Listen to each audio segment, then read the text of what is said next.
누가복음 23장 13절부터 25절 말씀 우리 한 절씩 교독하겠습니다.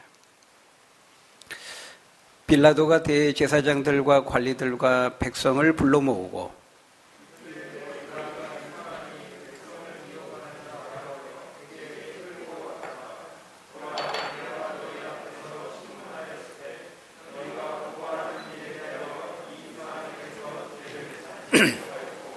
헤롯이 또한 그렇게 하여 그를 우리에게 도로 보내었도다. 보라, 그가 행한 일에는 죽일 일이 없느니라. 우리가 일제히 소리질러 이르되 이 사람을 없이하고 바라바를 우리에게 놓아 주소서 하니,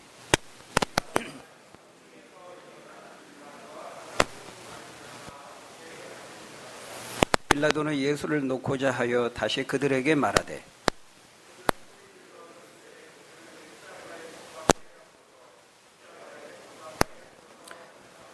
빌라도가 세 번째 말하되 이 사람이 무슨 악한 일을 하였느냐? 나는 그에게서 죽일 죄를 찾지 못하였나니 때려서 놓으리라 하니,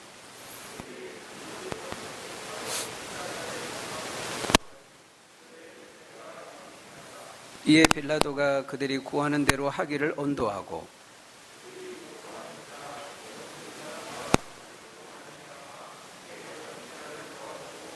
예수는 남겨주어 그들의 뜻대로 하게 하니라. 아멘. 네, 우리 기독교 신앙을 딱 세 단어로 표현하라 그런다면 아마도 그것은 이제 믿음, 소망, 사랑 이렇게 말할 수 있을 것입니다. 그런즉 믿음, 소망, 사랑 이 세 가지는 항상 있을 것인데 그 중에 제일은 사랑이라. 고린도 전서 13장 13절에서 말씀하죠. 믿음이라는 것은 우리가 누구를 믿고 또 무엇을 믿는가를 말하는 것이고, 소망이라는 것은 우리가 무엇을 소망하고 기도하며 바라는가, 그것을 말하는 것입니다. 그리고 사랑이라는 것은 우리가 누구를 어떻게 사랑할 것인가, 그것을 말하는 것이죠. 바로 이 믿음, 소망, 사랑 이 세 가지를 가장 잘 보여주는 것이 뭡니까? 사도신경과 주기도문과 십계명입니다. 사도신경은 우리 기독교인들이 무엇을 믿는가를 잘 드러내 보여주죠. 전능하사 천지를 만드신 하나님 아버지를 내가 믿사오며 그 외아들 우리 주 예수 그리스도를 믿사오니, 이렇게 계속해서 우리가 누구를 믿는지, 무엇을 믿는지를 담고 있는 것입니다. 우리 믿음의 내용과 대상을 보여주는 것이죠. 그 다음 주기도문은 우리가 무엇을 소망하고 바라는지를 보여줍니다. 하늘에 계신 우리 아버지여, 이름이 거룩히 여김을 받으시기를 소망합니다. 뜻이 하늘에서 이루어진 것처럼 이 땅 가운데 이루어지기를 소망하고 바랍니다. 이렇게 우리가 이 소망하고 바라고 기도하는 바를 그대로 보여주는 것이 바로 주기도문인 것이죠. 그 다음에 십계명은 우리가 누구를 사랑해야 되고 어떻게 사랑해야 되는지를 말씀하고 있어요. 크게 1계명과 4계명은 하나님 사랑에 대해서, 5계명과 10계명은 5계명에서 10계명은 이제 이웃 사랑에 대해서 말씀하는 거예요. 이렇게 믿음, 소망, 사랑, 사도신경, 주기도문, 십계명 이 세 가지가 우리 기독교의 핵심이고 중요하기 때문에 우리가 성경이 겉표지에 따로 실어 놓은 것입니다. 그런데 이 사도신경, 십계명, 주기도문 이 모든 걸 통틀어서 거기에 직접적으로 이름이 거론된 두 사람이 나옵니다. 딱 두 사람 나와요. 우리가 신구약의 그 역사 속에 얼마나 많은 사람들이 등장합니까? 그런데 이 사도신경, 주기도문, 십계명 세 가운데 딱 두 사람의 이름만 등장합니다. 누구죠? 남자 한 명, 여자 한 명입니다. 사도신경에 나오는데 여자는 예수의 어머니 마리아입니다. 성령으로 잉태하사 마리아에게서 나시고, 그리고 남자는 누굽니까? 본디오 빌라도입니다. 본디오 빌라도에게 고난을 받으사 십자가에 못 박혀 죽으시고, 바로 예수를 죽인 사람이죠. 그 찬란한 신구약 역사 속에서 엄청나게 많은 사람들이 등장하는데 딱 두 사람이 등장한다는 거예요. 한 사람은 영예로운 이름으로, 또 한 사람은 악명 높은 이름으로 등장하는 거예요. 마리아는 영광스러운 이름으로, 빌라도는 수치스러운 이름으로 2000년 동안이나 쉬지 않고 모든 교회가 예배 드릴 때마다 하는 거예요. 사도신경. 오늘도 했어요. 그죠? 이 빌라도는, 본디오 빌라도는 이제 모르는 사람이 없는 겁니다. 예, 이제 막 신앙생활하는 초신자도 다른 건 몰라도 이 사람은 알아요. 예, 하나님, 성부, 성자, 성령, 그 다음에 이제 배우는 이름이 본디오 빌라도입니다. 2000년 동안 세계 방방 곳곳에서 우리가 예배 드릴 때마다 이제 모이면은 이제 부르는 이름이 본디오 빌라도입니다. 그러니까 아마 지옥에서 빌라도가 귀가 따갑고 아마 그래서 이 간지러워가지고 잠을 못 잘 거예요. 아이고, 내 이름 또 부르네. 또 나 부르네. 예. 그만 좀 욕 많이 얻어먹었으니까. 예수님 죽인 놈, 예수님 죽인 종도, 본디오 빌라도에게 고난을 받아서 십자가에 못 박혀 죽으시고 계속 하니까 귀가 따갑고 간지러워서 잠을 못 자는 거죠. 욕 먹을 만큼 먹었으니까 내 이름 좀 그만 부르면 안 되나? 내 이름 좀 빼주세요. 그 영화 친구 거기 나온 것처럼 고마해라, 많이 묵었다 아이가. 근데 안 됩니다. 예수님 다시 오실 때까지 계속 불러야 됩니다. 왜냐하면 예수님의 십자가 죽으심을 이야기할 때마다 그 예수님의 십자가 죽음을 결정하고 그 사형을 언도한 본디오 빌라도 말하지 않을 수 없는 거거든요. 바로 오늘 본문은 이 사도신경에 나오는 본디오 빌라도에 대한 이야기죠. 왜 사도신경에 본디오 빌라도 이름이 들어갈 수밖에 없었는지를 오늘 본문은 우리에게 보여주고 있습니다. 그것은 죄 없으신 예수님께 최종적으로 사형을 언도하고 집행한 결정권자이기 때문이죠. 오늘 보면 13절에 보면 빌라도가 대제사장들과 관리들과 백성들을 다 불러 모으고 말합니다. 너희가 이 사람이 백성을 미혹하고 선동한 자라고 해서 끌어와서 내가 다 신문을 해봤지만 너희 보는 바와 같이 이 사람에게서 아무 죄를 찾을 수 없다. 나뿐만 아니라 헤롯에게서 보내봤고 헤롯도 신문했지만 같은 결론에 이르지 않았느냐. 그러기에 내가 보기에는 그가 행한 일에는 죽일 죄를 찾지 못했다. 그래서 내가 때려서 놓겠다. 이렇게 말하죠. 그러니까 18절에 무리가 일제히 소리 질러서 말합니다. 안 됩니다. 이 사람을 없이 하고 대신 바라바를 놓아주십시오. 이렇게 요구합니다.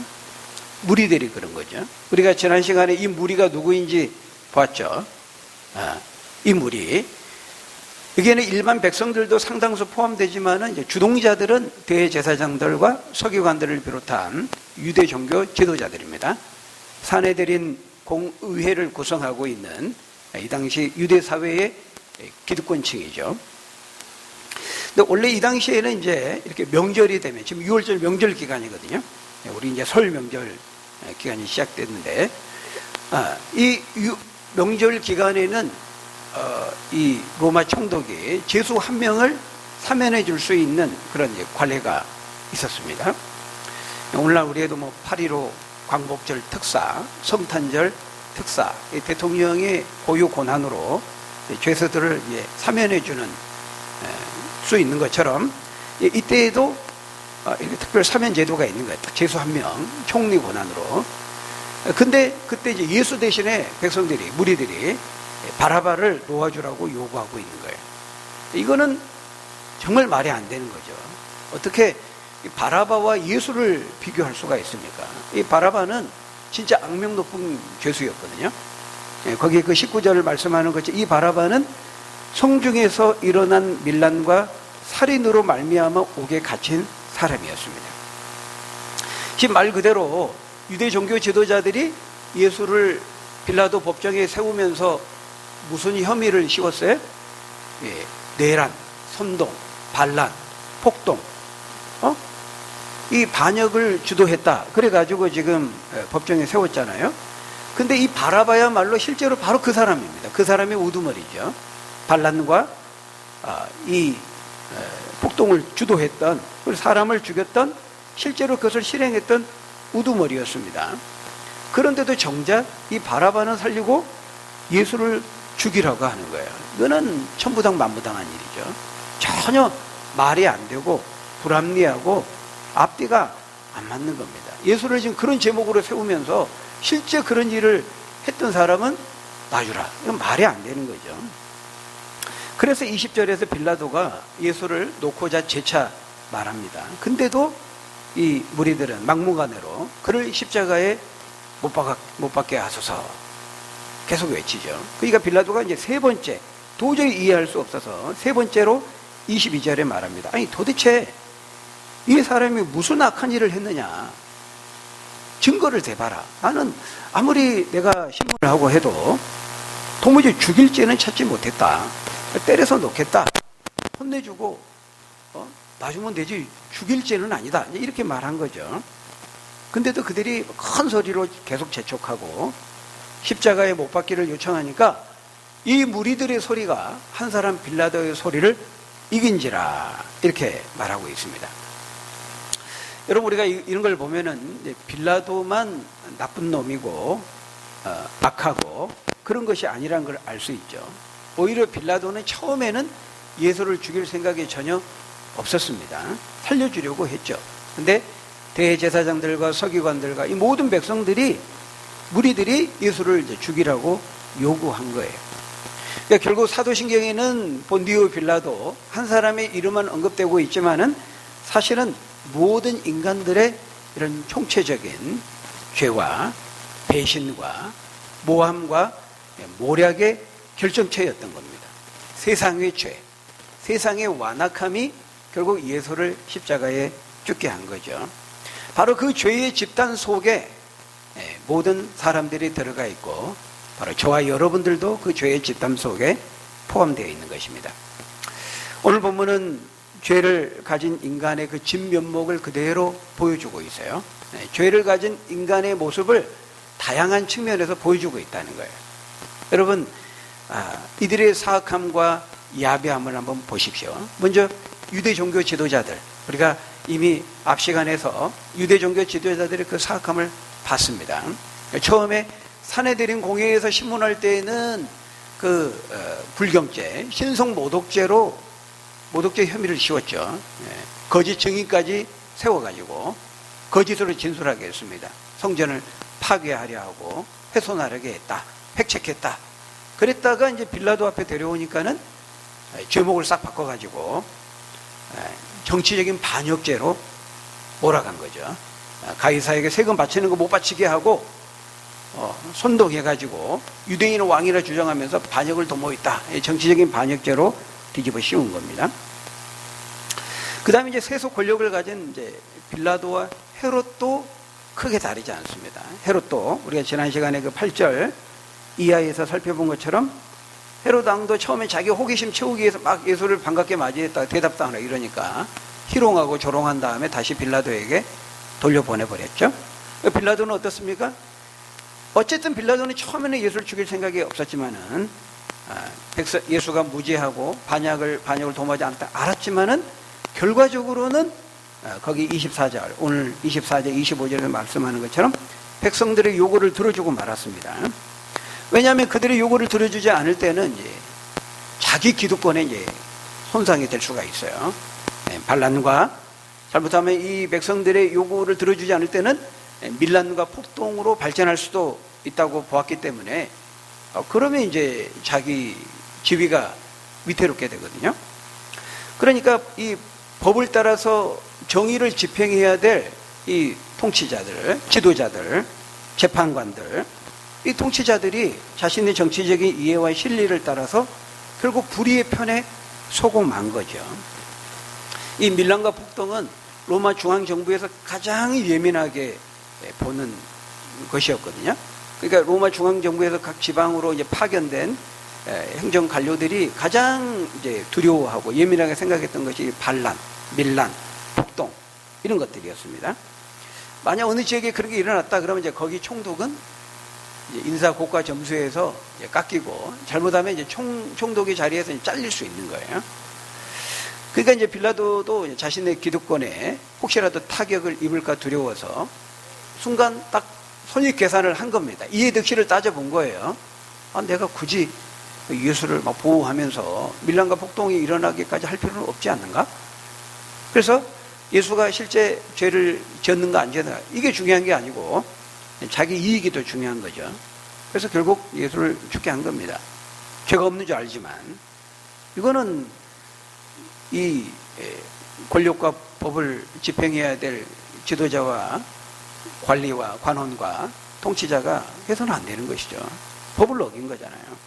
이 죄를 가진 탐욕 인간의 모습을 보여주는 겁니다. 그 다음에 이제 일반 백성들, 일반 무리들은 어떻습니까? 아까 그 무리라는 말 속에는 주동자들은 유대 종교 지도자들이지만 상당수 일반 백성들의 무리들이 포함되어 있습니다. 여러분, 이 일반 백성들, 일반 무리들은 어떻습니까? 처음에 예수님이 예루살렘 입성할 때 그때만 해도요, 호산나 호산나 우리를 구원하소서 왕처럼 대접하고 그 종려나무 가지 꺾어가지고 예수님이 나귀 타고 가실 때 그 길 앞에다 펼치고 자기 겉옷을 벗어서 깔고 했던 사람들입니다. 막 환호하고 환영했던 사람들이죠. 근데 이제는 싹 돌아서 가지고 여론이 차갑게 돌아서서 결국 저주의 형태는 십자가에 못 박아 죽여야 된다. 이 저주를 퍼붓고 있는 것을 볼 수 있어요. 이런 거 보면 여론이라는 게 무섭습니다. 바로 이게 이제 민중의 모습이고 대중의 모습인데 굉장히 무섭죠. 오늘 본문에는 나와 있지 않지만은 병행구인 마태복음 27장 20절에 보면요, 이 백성들이 대제사장들과 서기관들에 의해서 선동당한 결과였다 이렇게 말하거든요. 선동당했다고 말하고 있어요. 우리 한번 같이 읽어볼까요? 마태복음 27장 20절 시작. 대제사장들과 장로들이 무리를 권하여 바라바를 달라 하게 하고 예수를 죽이자 하게 하였더니, 그러니까 대제사장 장로들이 이 무리들을 이제 충동질하고 선동해가지고요, 자극하고 선동해가지고 예수 대신에 바라바를 놓아주라고 시킨 거예요. 교묘의 군중 심리를 이용한 거죠. 오늘날 용어로 말하자면은 정치적인 포퓰리즘을 한 겁니다. 그래서 아마 군중들 사이에다가 자기 사람들 다 심어 놓았을 거예요. 그래서 막 외치게 한 겁니다. 예수를 죽여야 된다. 저 나쁜 놈이다. 우리 유대 사회에 율법을 무시하고 성전을 파괴하려고 신성 모독을 하고 이 반란과 이런 것들을 도모해가지고 우리 유대 사회를 망하게 하는 자다. 반드시 죽여 없애야 된다. 그렇게 다 이제 자기 사람 심어놓고 사전 각본을 짜놓고 이제 시나리오대로 한 것이죠. 근데 이제 어리석은 민중들은, 백성들은 그 선동에 충동질에 그대로 넘어가고 만 거예요. 그래서 빌라도가 세 번째, 아니 도대체 내가 할 때는 아무런 증거가 없는데 팩트를 대라, 증거를 대라, 그런 거 필요 없습니다. 듣지도 않고 막무가내로 다 이제 하나같이 분별력을 잃어버리고 선동하고 선동되고 현혹되어서 예수를 죽여야 된다 외친 것이죠.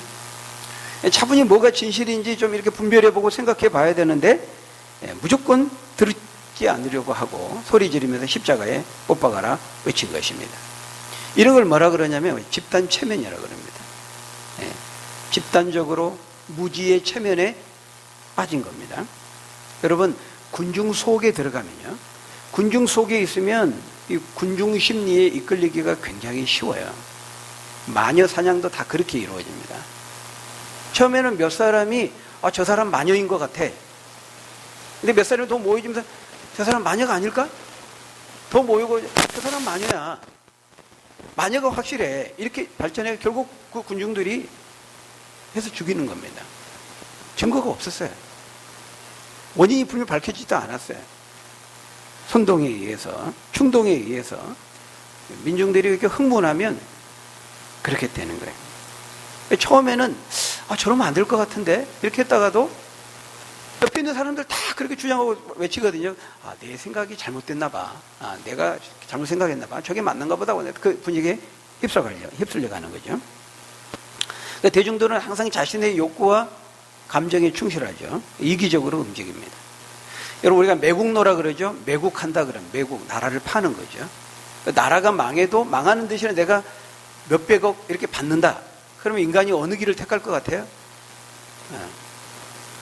물론 그렇지 않는 사람도 극소수 있을 수 있지만 대부분 인간은요, 자기에게 몇백억이 주어지고 나라를 잃는다 그러면 그 길을 택하는 겁니다. 인간의 이기적인 본성이 그래요. 우리나라 사람은 그런 게 아니고, 작년에도 미국의 유명한 대학의 교수가 몇백억을 받고 중국에 의해서 매수되어 가지고 아주 나라의 크고 중차대한 그 기밀을 팔아 넘겼죠. 결국 나중에 이제 적발이 돼서 감옥에 가게 됐는데요. 이제 신문 기사를 통해 본 적이 있어요. 작년의 일입니다. 그 처음은 아니죠. 숱하게 중국이 그렇게 해왔고 지금도 하고 있는 걸로 알고 있는데요. 인간이 그런 존재라는 거예요. 그러니까 지금 우리가 대선 전국이고 여러 가지 많은 우리가 정치인들을 보지만 정치인들이 다 하나같이 하는 얘기가 나라와 국민을 위해서 이렇게 말하지만, 요즘은 그런 옛날 우리 김구나 이순신이나 정말 자기를 희생하면서 나라를 위해서 하는, 국민을 위하려고 하는 그런 정치인들 잘 찾아보도 명분은 나라와 국민하지만 실제로 자기 권력, 다 정치적인 그 신뢰와 이익을 따라 움직이는 것을 보게 되는데요. 어쨌든 우리가 그런 걸 잘 분별할 필요가 있겠습니다.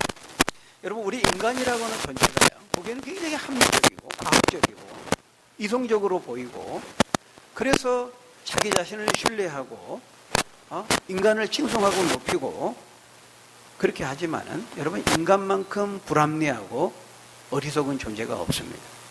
왜냐하면 인간 속에는 죄가 있기 때문에 그래요. 그래서 여러분, 우리가 우리 자신을 항상 바르게 이해하고 인간을 이해하고 그 인간으로 구성된 세상을 잘 이해하기 위해서는 우리가 이걸 놓쳐서는 안 됩니다. 모든 인간 속에는 죄가 있다는 것을 놓쳐서는 안 돼요. 나를 비롯해서, 우리를 포함해서 겉으로 볼 때는 젠틀해 보이고 신사고 숙녀고 너무 잘생기고 예쁘고 악은 하나도 없는 것처럼, 그 연예인들, 아이돌들 보면 너무 잘생기고 예쁘고 늘 미소만 짓고 카메라에는 그런 것만 보여주죠. 근데 여러분, 남들이 부러워할 모든 조건들을 다 가지고 있고 그렇게 보여도요, 잊지 말아야 됩니다. 모든 인간 속에는 똑같이 이런 자기를 추구하는 그런 이기적인 죄의 본성을 가지고 있다는 거 우리가 놓치지 말아야 되는 것입니다. 어떤 분들은 집단지성의 우위를 말합니다. 집단지성. 개인보다는 항상 집단이 더 우월하고 위대하고 옳다는 겁니다. 근데 여러분, 항상 그런 건 아닙니다. 그런 분들은 항상 다수결이 선이고 정이고, 또 여론이 성이고 정이고 선이라고 말하죠.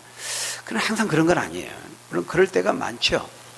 민중들이 의의 대의의 편에 서서 역사를 바꾸고 그런 것도 많이 있습니다. 그러나 항상 다수가, 항상 집단이, 여론이 정이고 선인 것은 아니에요. 물론 현실적으로 우리가 민주주의 사회이기 때문에 다수결의 원리를 따를 수밖에 없는 그런 현실적인 부분들이 있지만은, 그러나 우리는 사람의 숫자나 여론이 기준이 되어서는 안 됩니다. 우리의 기준은 무엇입니까? 하나님의 말씀이 되어야 하는 것이죠. 항상 집단과 다수결과 여론이 옳은 것은 아니에요. 우리가 성경의 역사를 보면요, 항상 다수보다는요, 이스라엘 많은 무리들이 불평하고 원망하고 불신하고 우상숭배로 나아갈 때 모세가 있었습니다. 사무엘이 있었습니다. 이사야, 에레미야 같은 소수의 선지자들이 있었습니다. 850대 1로 엘리야는 싸웠습니다. 항상 다수가 선이고 정의인 것은 아니라는 거. 오히려 하나님은 소수의 바알에게 무릎 꿇지 않는 7,000명의 남은 자들을 통해서 하나님의 뜻을 이루어가는 것을 볼 수 있어요. 바로 이런 이유 때문에 그런 거예요. 예. 다수 이 군중들, 이 무리들 항상 이렇게 선동에 이끌리기 쉽다는 거 우리가 알아야 되는 것이죠. 어둠의 영인 사단이 매우 영리하기 때문에 이런 걸 잘 이용합니다. 사탄이. 그래서 미국의 그 기독교 신학자이자 윤리학자인 라인홀드 니버, 굉장히 유명한 학자죠. 그 사람이 쓴 책이 있습니다. 도덕적 인간과 비도덕적 사회. 도덕적 인간과 비도덕적 사회. 그러니까 항상 집단은 개인보다 더 악을 행하기가 쉽다는 거예요. 도덕적인 인간. 그 개인 인간은 굉장히 도덕적인데 그 인간이 군중 속에 들어가고 집단을 이루고 무리 속에 들어가면은 비도덕적이 된다는 것입니다. 그래서 한 사람 한 사람을 개인적으로 만나보면 참 괜찮은 것 같아요. 근데 그 개인이 이제 무리를 이루고 집단을 형성하고 군중 속에 들어가면은 돌변한다는 거예요. 여러분, 정당도 마찬가지죠. 당이라는 집단이 지금 잘못 나아가는데 거기서 개인이 말을 못하는 겁니다. 집단 따돌림 때문에, 조리돌림 때문에 말을 못하는 거예요. 여러분, 큰 무리를 이루고 막 집단 시위를 합니다. 그 집단 시위 현장 속에 조끼 입고 띠 두르고 그렇게 하잖아요. 그러면은요, 훨씬 개인보다 집단이 이런 불법과 폭력으로 나아가기가 쉬워요. 왜냐하면 띠를 두르고 같은 조끼를 입으면 누가 누군지를 모릅니다. 내가 혼자 이렇게 하면 눈에 금방 띄거든요. 근데 집단을 이루고 하면은 이게 누가 누군지를 몰라요. 군중 속에 묻힌 거죠. 군중이 드러나는 거지 개인 내가 드러나는 건 아니거든요. 그러니까 훨씬 더 익명의 편안함을 느낍니다. 근데 만약 그 사람이 띠 벗고 조끼 벗은 다음에 혼자 있을 때도 똑같이 그렇게 할까요? 그렇게 못합니다. 근데 집단 속에 들어가면 더 과감하게, 없던 용기를 가지고 더 과감하게 행동하게 되는 거예요. 점잖은 사람이 이제 차 운전대 잡으면 카레이서로 바뀌는 거죠. 왜? 밖에서 안 보이거든요. 썬팅이 돼가지고 안 보여요. 선글라스 끼면은 더 편안함을 느끼는 겁니다. 이렇게 사람들은 집단 속에 들어가고 군중 속에 들어가면은, 익명 속에 들어가면 더 편안함을 느끼는 거예요. 거기서 이제 마음대로 제 지을 수가 있는 거죠. 우리가 축구장, 야구장에 가면은 그 군중 속에 들어가면 막 소리 질러도 잘 안 들립니다. 선수들 막 좀 실수하고 잘 못하면 막 욕하죠. 욕해도 잘 안 들립니다. 그 선수가 들어도 저 많은 군중 중에 누가 한지는 몰라요. 그걸 아니까 막 마음대로 막 욕하고 막 삿대질하고 막 하죠. 근데 만약 그 선수가 직접 자기 앞에 나타나면 그렇게 할 수 있을까요? 못합니다. 그때는. 딱 보니까 오늘 좀 컨디션이 좀 안 좋은 것 같아요. 뭐 이렇게 말하고 말지 절대 그렇게 못해요. 제가 이제 어렸을 때 우리 친구들하고 그 남의 집 벨 누르고 도망가기 놀이, 놀이가 아닌데 오늘 같으면 사실 범죄인데, 그죠? 저는 그런 놀이가 있는지 몰랐어요. 근데 친구 녀석들이 와가지고 같이 하자는 거예요. 하면 안 될 것 같은데 다 하자는 거예요. 그러니까 이제 양심의 가책을 덜 느끼는 겁니다. 그때는 이제 아파트가 아니고 대부분 이제 단독주택이 많잖아요. 벨 딱 막 두 번, 세 번 세게 누른 다음에 주인이 온다고 하면 막 이제 친구들끼리 막 웃으면서 도망가는 겁니다. 아마 지금 웃고 계시는 분들은 아마 좀 해보시지 않았나 싶은데, 근데 그때는 죄책감을 못 느끼는 거예요. 두려움이 없는 겁니다. 같이 하니까 용기가 나는 거예요. 인터넷 댓글도 마찬가지입니다. 자기 이름 안 걸고 익명으로 하니까는 할 말 못할 말, 저주의 말들, 상처되는 말들 다 쏟아 넣는 거죠. 여러분, 성경은 뭐라고 말씀하냐면 에베소서 5장 11절 12절에 보면 그런 일들에 대해 이렇게 말씀합니다. 우리 같이 한번 읽어볼까요? 시작. 너희는 열매 없는 어두움의 일에 참여하지 말고 도리어 책망하라. 그들이 은밀히 행하는 것들은, 은밀히 행하는 것들, 보지 않는 가운데에서 행하는 것들은 말하기도 부끄러운 것들이라. 여러분, 우리는 지금 이 예수님을 둘러싸고 있는 이 무리들의 돌아서고 돌변한, 이기적이고 어리석은 그들의 그 모습 속에 바로 우리들의 모습을 보게 되는 것이죠. 또 하나 오늘 본문을 통해 깨닫게 되는 게 뭡니까? 인생은 곧 선택이라는 것입니다. 이 빌라도에게는 중요한 선택의 기로의 상황에 섰어요. 빌라도는 바라바를 놓아줄 것인가? 예수를 놓아줄 것인가? 죄가 없는 이 예수를 놓아줄 것인가? 죄가 있는 바라바를 놓아줄 것인가? 양심의 소리를 들을 것인가? 아니면 군중들의 그 무리들의 소리를 들을 것인가? 빌라도는 이제 선택의 상황에 직면하게 됩니다. 여러분, 이렇게 우리 인생은 참 이제 선택이거든요. 선택의 연속입니다. 끊임없이 우리는 선택하고 또 앞으로도 선택해야 돼요. 지금도 우리는 선택해요. 지금도. 오늘도 선택했어요. 오늘 교회를 갈까 말까. 오미크론이 심각한데 현장 예배를 드릴까? 영상 예배를 드릴까?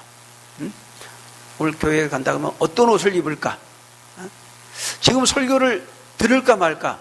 듣는 척 하면서 좋을까 말까? 이런 것도 여러분들 다 선택하는 겁니다. 결정하는 겁니다. 목사님과 눈을 마주치는데 딴 생각할까 말까? 이런 것도 다 여러분들이 선택하는 거예요. 결정하는 거예요. 인생은 선택이에요. 여러분, 빌라도는 어느 길을 택했습니까? 성령을 통한 양심의 소리를 선택하지 않고 결국 자신의 그 권력의 자리 때문에 욕망의 소리, 군중의 소리, 무리들의 소리를 선택하고 만 것입니다. 그렇게 해서라도 자신의 그 총독의 자리를 보존하려고 한 거죠. 그래서 예수를 택하지 않고 군중들의 그 요구를 들어주게 됩니다. 근데 이렇게 선택한 다음에요, 바로 얼마 있다가 이제 빌라도는 로마의 본국의 소환 명령을 받고 갔다가 총독 자리에 잘리고 결국 죽임을 당하게 되고 말이죠. 무엇보다도 이 잘못된 선택으로 인해서 2000년 동안 모든 세계 방방곡곡에 있는 교회들이 예배 드릴 때마다 본디오 빌라도로부터 고난을 받으시고 십자가에 죽으셨다. 끊임없이 영원히 그 악명 높은 이름이 거론되어지는 그 수치를 안게 되고 말았던 것이죠. 여러분, 이처럼 인생은 선택이고요. 우리들도 이 빌라도와 같이 중요한 인생의 선택의 상황에 직면하게 됩니다. 예수님도 선택하셨습니다. 죄인들을 구원하기 위해서 십자가에 죽기로 선택하셨고, 죄인들은 그 구원자 예수를 십자가에 못 박기로 선택한 것입니다. 인생은 끊임없는 선택이에요. 어떤 선택은 한 번의 선택이 10년을 좌우할 수 있고, 어떤 선택은 이 땅에서 평생의 삶을 좌우할 수 있고, 또 어떤 선택은 그것을 넘어서서 우리의 영원한 삶을 결정할 수 있는 겁니다. 이 땅의 삶만이 아니라 영원한 삶에 영향을 미치는 선택과 결정도 있다는 것이죠.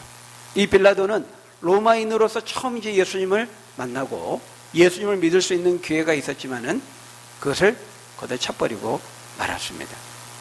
여러분, 기회는 항상 주어지는 건 아닙니다. 그 기회가 기회되기 위해서는 우리가 선택을 잘해야 됩니다. 여러분, 우리 인생의 가장 중요한 선택은 뭐가 있을까요? 여러분, 가장 중요한 그 선택, 바로 길이요 진리요 생명이신 예수님을 선택하고 믿는 그 결정이 될 수 있기를 바랍니다. 수많은 선택의 상황 가운데서 후회하지 않는 우리가 인생을 살아가기 위해서 우리가 선택을 잘해야 됩니다. 오직 예수님 선택하고, 더 많이 사랑하기로 선택하고, 더 많이 섬기기로 선택하고, 하나님 편에 서기로 선택하고, 하나님 말씀의 편에 서기로 선택해서 하나님을 기쁘시게 하고 하나님께 칭찬받고 후회하지 않는 승리하는 인생 살아가는 저와 여러분들이 다 되시기를 예수님의 이름으로 간절히 축원합니다. 우리 기도하겠습니다.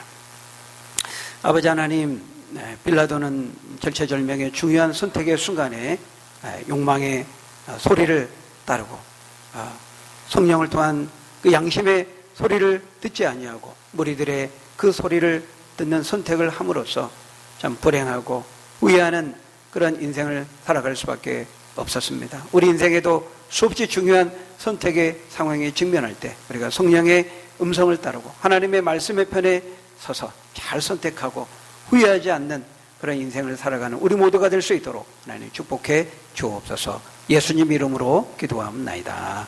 아멘.